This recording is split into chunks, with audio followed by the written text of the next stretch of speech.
Hey guys, shooting another video of the SRV3, and I know I've shot a lot of videos lately. The purpose for this video is just to show how to load and kind of go over a few key features. So, first thing you want to do is make sure you have some sort of eye protection. I unfortunately don't have any at this time. I gave it away to some little kids that I gave a K'NEX gun for Christmas for, and I figured it's more important they have them than me right now. So, let me show how to load and how to load safely. First thing I like to do when I go to load is make sure my ratchet mechanism is all intact, because the last thing you need is this whole thing flinging in your face. So, quite simply, just kind of move the ratchet mech like that. If it slides freely, notice how freely that's moving, you know nothing's broken. At least shouldn't be, because if something was broken, there would be, it would all be misaligned, and it wouldn't be able to move freely, just the way it's built. So if it moves freely, you're good.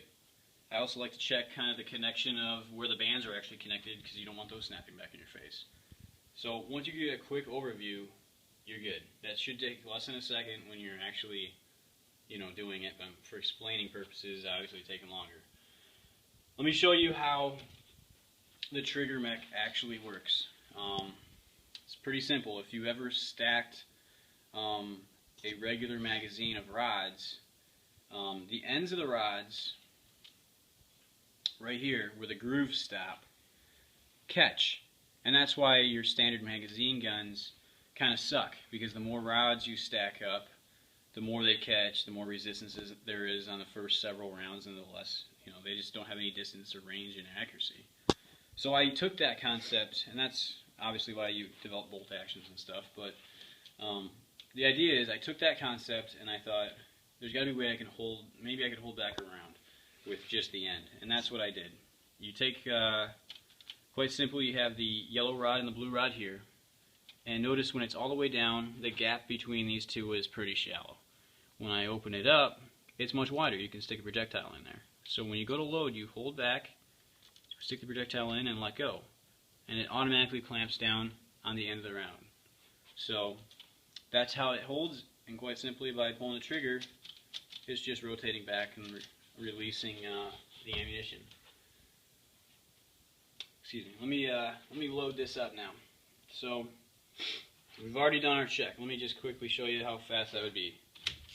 Checked. We're good. Okay. Take your bands.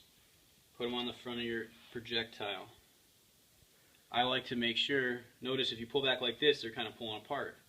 I take my hand and I put it below to form a V going in, so that way when you stretch the bands out, they kind of already want to be stretched inward.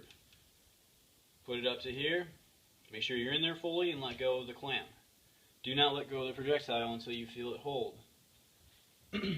Should be held very securely. You should feel it hold. That's the best way to describe how you know when it's good to let go. You'll feel it hold. Make sure that when you are doing that, whatever the barrel is pointing at is not something you want to hit. Your feet, someone else, a wall, because if it does for whatever reason fail, which over time these rods do wear, or the active projectile, whatever, you don't want it to be shooting out at something you don't want to hit. From this point, you're ready to go. You just have to ratchet it down. Point the barrel down towards the ground. Take your pointer finger, excuse me, put on the ends here, your thumbs on the top. Push down. All the way down to the bottom. Make sure the ratchet is secured in place. They should secure on these pegs. You're good to go. And just for fun here, we're going to shoot the pop can. Hopefully we can hit it.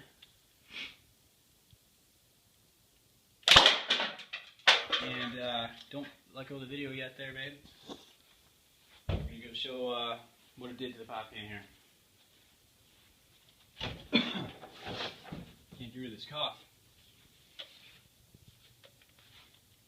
Straight through. No problem. So